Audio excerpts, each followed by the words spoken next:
नमस्कार विद्यार्थी मित्रांनो. अंगत तंत्रमधला सगळ्यात सगळ्यात महत्त्वाचा पॉइंट चिकित्सा उपक्रम. बघा हे चिकित्सा उपक्रम तुम्हाला म्हणजे प्रत्येक पेपरमध्ये कुठे ना कुठे उपयोगात येणार आहे. त्यासोबत ओरलमध्ये पण उपयोगात येणार आहे. म्हणून याला सगळ्यात जास्त इम्पोर्टन्स द्यायचं आहे. मग याच्यामध्ये चरकाचार्यांनी विषचिकित्सेचे 24 उपक्रम सांगितलेले आहेत. त्यांना चतुर्विंशती उपक्रम असे म्हटलं जातं. आणि हे सगळ्यात महत्त्वाचे चिकित्सा उपक्रम म्हणून विचारले तरी हेच लिहायचे. चतुर्विंशती उपक्रम हेच लिहायचे आणि त्याच्यामध्ये वेगवेगळे जे आहेत सेपरेट पण विचारले जाऊ शकतात. ते 24 कोणकोणते? ते एकदा बघा. मंत्र, अरिष्ट, उत्कर्षण, निष्पीडन, अच्युषण आणि अग्निकर्म. 6-6चे ग्रुप करून लक्षात ठेवा. सहज लक्षात राहतील. 4 ग्रुपमध्ये 24 जे आहेत उपक्रम सहज त्या ठिकाणी पाठ होतील. एकत्र 24 पाठ करायचं काम करू नका. जर 6-6चे होत नसतील, तर 3-3चे करा, 4-4चे करा. पण त्या ठिकाणी एकत्र पूर्ण करू नका. एकत्र पूर्ण त्या ठिकाणी लक्षात राहणार नाहीत. मी तुम्हाला 6-6चे ग्रुप याच्यासाठी सांगतोय, की त्या ठिकाणी म्हणजे 4 ग्रुपमध्ये तुमच्या लक्षात राहून जाईल. पण तुमच्या कॅपॅसिटीनुसार तुम्ही त्या ठिकाणी करू शकता. जर 6 एकाच वेळेस लक्षात राहत नसतील, तर 4चा ग्रुप लक्षात ठेवा. जसं मंत्र, अरिष्ट, उत्कर्ष, निष्पीडन. मग पुढचे घ्यायचे. किंवा मग मंत्र, अरिष्ट, उत्कर्षण, निष्पीडन, अच्युषण, अग्निकर्म. मग त्याचे इनिशियल्स घेऊन एक सेंटेन्स बनवून घ्यायचं. ते आपलं सेंटेन्स असलं पाहिजे. कोणते फंडे जे आहेत ना, ते डायरेक्टली यूज करू नका. तुम्ही तुमचे बनवलेले परफेक्ट लक्षात राहतील. ओके. तर मंत्र, अरिष्ट, उत्कर्षण, निष्पीडन, आच्युषण आणि अग्निकर्म. हे 6. म्हणजे मंत्राने चिकित्सा करायची. मग अरिष्ट, मग उत्कर्षण, निष्पीडन, आच्युषण, अग्निकर्म. हे आपण सविस्तर घेणार आहोत पुढे. त्याच्यानंतर परिषेक, अवगाहन, रक्तमोक्षण, वमन, विरेचन आणि उपधान. हे 12. 6 पुढचे. परिषेक, अवगाहन, रक्तमोक्षण, वमन, विरेचन, उपधान. देन हृदयावरण, अंजन, नस्य, धूमपान, लेह आणि औषध सेवन. हृदयावरण, अंजन, नस्य, धूमपान, लेह, औषध सेवन. देन प्रधमन, प्रतिसारण, प्रतिविष, संज्ञास्थापन, लेप आणि मृत संजीवन. येस. प्रधमन, प्रतिसारण, प्रतिविष, संज्ञास्थापन, लेप आणि मृत संजीवन. असे हे 24 उपक्रम जे आहेत हे पाठच करायचे आहेत. आपल्या पद्धतीने जे आपल्याला सोपं वाटेल त्यानुसार. आणि काही मागे पुढे होऊन गेलं तर त्याचं टेन्शन घ्यायचं नाही. 24 उपक्रम त्या ठिकाणी आले पाहिजेत बस. आणि तेवढं करूनही आपल्याला जर ऐनवेळेस आठवलं नाही, तर त्याच्यासाठी काय करायचं हे मी तुमच्यासाठी एक स्पेशल व्हिडिओ जो आहे तो त्या ठिकाणी बनवणार आहे. तो त्या ठिकाणी बघायचा आहे वाटल्यास. पण करायचा प्रयत्न पूर्ण आहे. मग एक बघूया. पहिलं मंत्र. सत्यवादी, तपस्वी आणि ज्ञानी व्यक्ती जे असतात त्यांनी जर मंत्र उच्चारण केलं तर ते वाया जात नाहीत. भयंकर अशा विषाचा देखील ते त्या ठिकाणी नाश करतात. म्हणून मंत्रचिकित्सा जी आहे ती त्या ठिकाणी केली जाते आणि ती यशस्वी होण्यासाठी साधना जो व्यक्ती तो त्या ठिकाणी व्यक्ती करत असेल, त्या साधना काळामध्ये स्त्री, मांस, मद्य ह्या गोष्टी ज्या आहेत त्या वर्ज कराव्यात. त्यासोबत त्याने अल्पाहाराचं सेवन करावं. पवित्र जीवन त्याचं असलं पाहिजे. मंत्रसिद्धीसाठी त्याने जप, होम इत्यादी प्रयत्नपूर्वक करावे. प्रयत्न करून त्या ठिकाणी ते केले गेले पाहिजेत. त्याच्यानंतर अरिष्ट. अरिष्ट म्हणजे त्या ठिकाणी दंश केलेला आहे त्याच्यावरती थोडं त्याचे 4 अंगुल वरती जे आहे ते बंध बांधणं अरिष्ट. बघा हे प्रोसेसेस जे आहेत ना, त्या प्रोसेसेस त्या ठिकाणी एक लक्षात राहतील तुमच्या आपोआप. ते 6-6चे जे ग्रुप केले ना, ते एक प्रोसेस जी आहे ती प्रोसेस, त्याच्यानंतर कोणती प्रोसेस, त्याच्यानंतर कोणती, त्याच्यानंतर कोणती, या पद्धतीने सगळं त्या ठिकाणी लक्षात राहू शकतं. ओके. तर ज्या शाखा प्रदेशी विषारी प्राण्याने दंश केलेला आहे, त्या दंशस्थानाच्या 4 अंगुल वरती बंध बांधणं त्याला अरिष्ट बंधन असं म्हटलं जातं. आणि हा बंध घट्ट बांधल्यास त्या ठिकाणी शोथ उत्पन्न होतो, तर सैल बांधला तर विष पसरतं. म्हणून तो घट्ट किंवा सैल नसावा, म्हणजे मीडियम असावा. पूर्ण घट्ट पण नाही, पूर्ण सैल पण नाही. या पद्धतीने ते जे आहे तो अरिष्ट बंधन त्या ठिकाणी असावं. पहिले मंत्र, मग अरिष्ट बंधन. या पद्धतीने त्या ठिकाणी आपल्या सतसत विवेक बुद्धीने हे लक्षात ठेवायचे आहे. कोणते तरी फंडे घेऊन त्या ठिकाणी लक्षात ठेवलं तर ते लक्षात राहत नाही. त्याच्याऐवजी आपण आपल्या पद्धतीने लक्षात ठेवलं तर ते लक्षात राहील. दुसरं झालं अरिष्ट बंधन, सैल किंवा घट्ट नसावा, 4 अंगुल वरती. त्याच्यानंतर उत्कर्तन. उत्कर्तन म्हणजे ज्या ठिकाणी दंश झालेला आहे, त्या ठिकाणी छेद देणं. त्या ठिकाणी ब्लेडने म्हणा किंवा कोणत्याही त्या ठिकाणी स्टरलाइज केलेल्या वस्तूने, जर स्टरलाइज केलेली वस्तू नसेल, तर ते गरम करून घेतली तरी ते स्टरलाइज होते आणि त्याच्याने मग त्या ठिकाणी ते छेद देणं, हे जे आहे ते उत्कर्तन म्हटलं जातं. ज्याप्रमाणे वृक्षाचे मूळ तोडल्यावर वृक्षाचा नाश होतो, त्याप्रमाणे दंश स्थानावर छेद केल्यामुळे समजा या ठिकाणी दंश झालेला आहे, तर त्या ठिकाणी छेद करणार. मी या ठिकाणी त्याच्यासाठी दाखवतोय, की त्या ठिकाणी जर दंश झालेला आहे मला, तर मी त्या ठिकाणी छेद करेल हातावर. हं. दंशस्थानाचा छेद केल्यावर विषवृद्धी होत नाही. वरती तुम्ही बांधलेलंच आहे, त्याच्यामुळे तिथून विष जे आहे ते रक्ताच्या याच्याने निघून जाईल. परंतु ते करताना मर्मस्थान तर तिथे नाही, त्याचा विचार निश्चित करावा. तिथे जर मर्मस्थान असेल, तर दुसरे दुष्परिणाम मर्माच्या मर्माची लक्षणं उत्पन्न होऊ शकतात. म्हणून ते लक्षात ठेवावं. उत्कर्तन. येस? मंत्र, अरिष्ट, उत्कर्तन. देन निष्पीडन. निष्पीडन. निष्पीडन म्हणजे काय? तर त्याला पिळून काढणे. जिथून समजा इथून अरिष्ट हे केलेलं आहे तुम्ही अरिष्टबंध, ते पिळून काढणं, निपिळून काढणं. दंडस्थानाचे निष्पीडन. तिथलं रक्त जे आहे ते निर्हरण करणं, रक्त काढून घेणं एक प्रकारे. त्यामुळे त्या विषवेगाची उत्पत्ती जी आहे होत नाही. कारण विष पुढे जात नाही. जसं बीजाचा नाश झाल्यावर अंकुर उत्पन्न होत नाही, त्याचप्रमाणे विषवेग उत्पन्न होत नाही. कारण विष पुढे सरकत नाही, त्याच्यामुळे त्या ठिकाणी ते निघून जातं. बघा, कोणतंही इन्स्ट्रुमेंट नसताना सुद्धा या गोष्टी आपण करू शकतो आणि ह्या सुरुवातीला करायच्या गोष्टी आहेत. त्यानंतर आच्युषण. आच्युषण. मांसल प्रदेश जर त्या ठिकाणी असेल, तर छेद घेतलेला असेल, तर नंतर वैद्याने आच्युषण करावं. त्या ठिकाणी चूषण करून त्या ठिकाणी ते विष काढणं. पण ते काळजीपूर्वक करणं. त्यासाठी वैद्याने माती, मुख, भस्म किंवा मुख यांचा उपयोग करावा. माती सुद्धा टाकू शकतात, भस्म टाकू शकतात किंवा मुखाने सुद्धा ते केलं जाऊ शकतं. बघा, मंत्र, अरिष्टबंधन, उत्कर्तन, त्या ठिकाणी निष्पीडन, निष्पीडन, निष्पीडन आणि मग आच्युषण. आच्युषण. त्या ठिकाणी ॲक्शन्स लक्षात ठेवले, की त्या ठिकाणी ते लक्षात राहील. आच्युषण. मात्र मुखाने करताना त्या व्यक्तीच्या मुखात व्रण नसावा. दंशस्थान स्वच्छ केलेलं असावं आणि त्यानंतर मुखामध्ये घृताचा लेप करून त्याने आचूषण करावं. अग्निकर्म. बघा, मी मगाशी जसं सांगितलं, की तुमच्याकडे इन्स्ट्रुमेंट नसेल, तर ते गरम करून वापरायचं. म्हणजे इथं दोन्ही कर्म त्या ठिकाणी होतात. अग्निकर्मही होऊन जातं त्या ठिकाणी आणि उत्कर्तनही. तर ते अग्निकर्म जे आहे ते केलं जाऊ शकतं. अग्निकर्म. दाह देणं एक प्रकारे. म्हणजे गरम करणं इन्स्ट्रुमेंट आणि त्याच्याने दाह देणं. त्वचा आणि मांसाप्रमाणे मांसापर्यंत विष गेलेलं असेल, तर दाह कर्म निश्चित त्या ठिकाणी उपयोगी ठरतं आणि ते अग्निकर्म केलं जातं. तर अशा पद्धतीने हे 6 त्या ठिकाणी पहिला ग्रुप झाला, अग्निकर्म. त्याच्यानंतर मग परिषेक.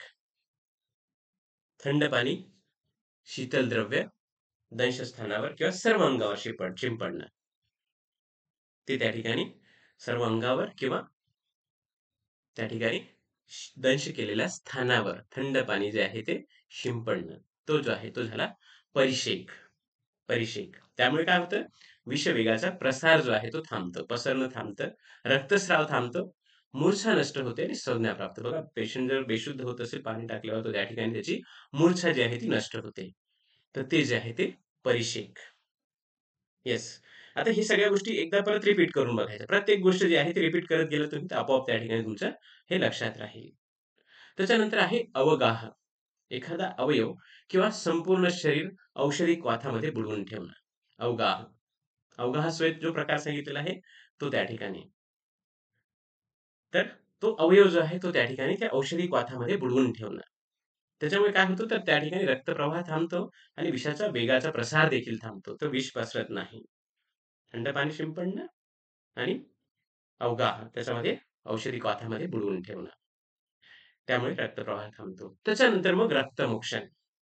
आता रक्तमोक्षणसाठी जे वेगवेगळे प्रकार सांगितले, प्रच्छान कर्म, शृंग, जलोका, शिरावेद, तिथं जे योग्य असेल त्याच्यानुसार त्या ठिकाणी दंशस्थानातून रक्तस्राव जो आहे तो करणं म्हणजे रक्तमोक्षण. ते रक्त बाहेर काढणं थोडक्यात.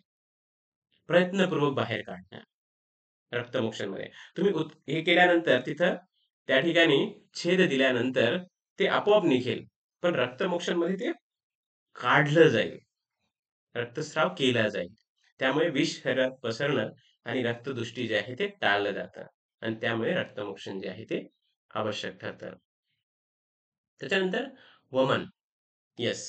वमन या ठिकाणी एक चिकित्सा म्हणून सांगितले. हृदयाचं संरक्षण करण्यासाठी विषयुक्त कफ जर शरीरामध्ये झालेला असेल, त्याला बाहेर काढणं आवश्यक असतं आणि ते वमन कर्म करूनच त्या ठिकाणी त्याला बाहेर काढलं जातं. तर वमनविषयी थोडक्यात त्या ठिकाणी मग तुम्ही वर्णन लिहू शकता. त्याच्यानंतर विरेचन अर्थात लूज मोशन्स, विरेचनचं औषध देऊन लूज मोशनद्वारे ते विष जे आहे ते शरीराच्या बाहेर काढणं. हे जे आहे ते विरेचन. पित्त प्रकृतीची व्यक्ती असेल, पित्त प्रकोपक विष असेल, तर नाभीच्या अधोभागी दंश झालेला असेल, तशा कारणावर तशा वेळेस देखील विरेचन जे आहे ते केलं जातं.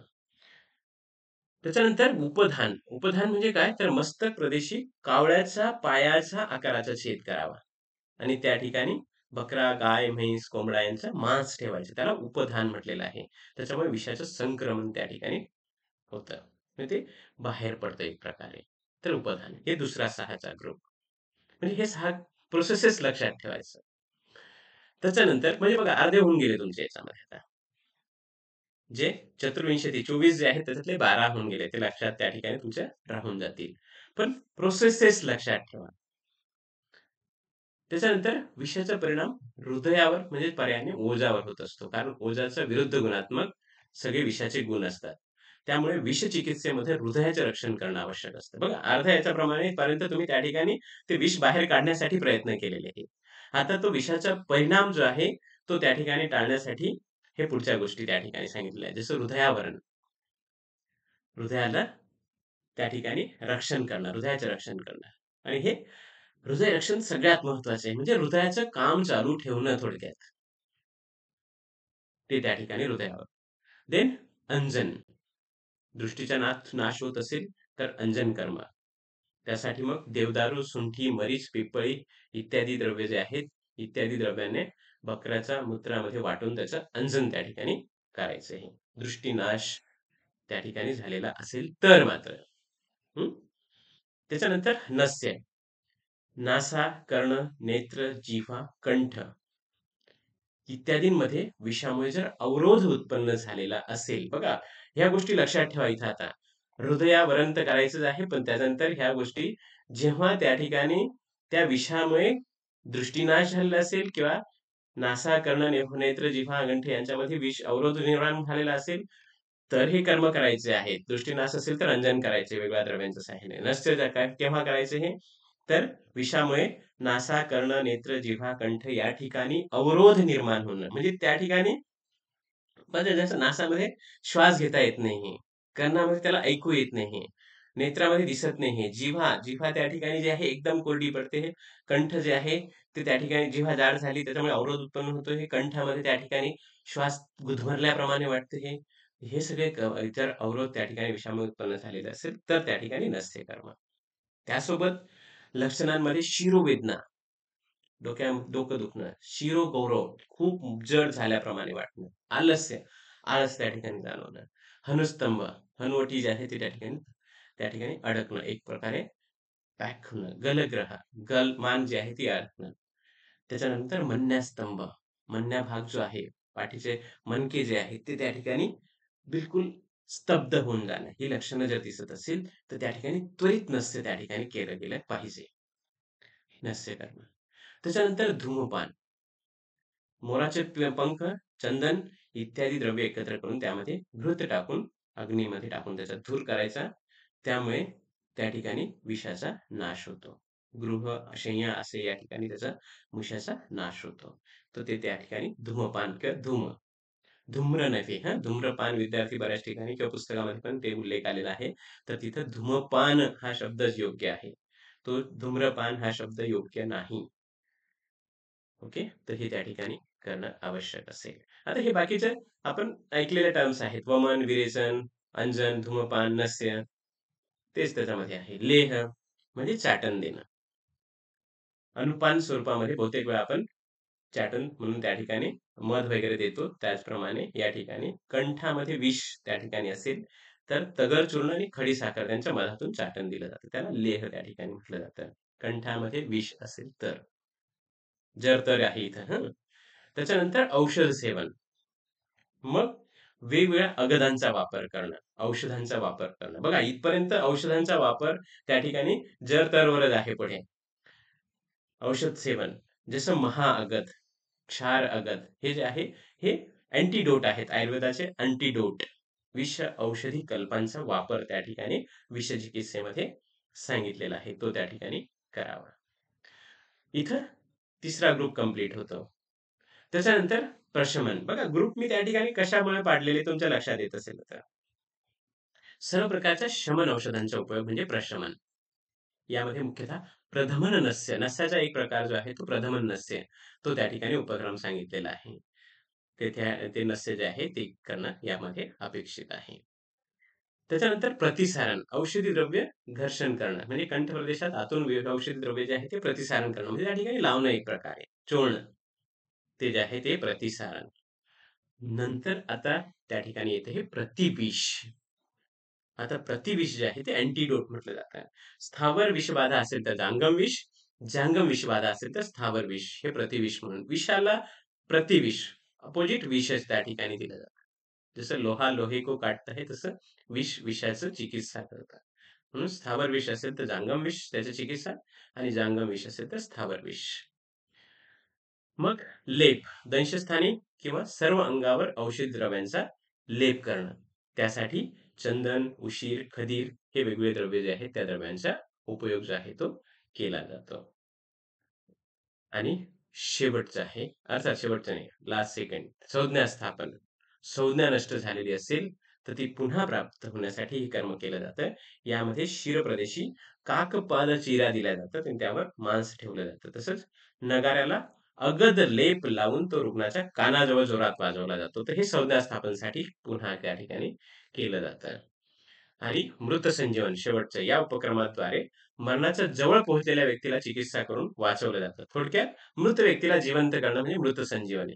यासाठी वेगवेगळ्या औषधी द्रव्यांचे वटी तयार करून त्याचा उपयोग करण्यासाठी सेवन करण्यासाठी केला जातो. नस्यासाठी लेपन, धूमपान यासाठी हे वेगवेगळ्या द्रव्यांचे औषधींची वटी ती त्या ठिकाणी वापरली जाते.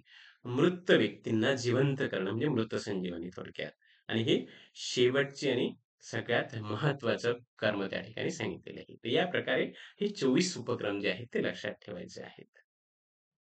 ओके. धन्यवाद.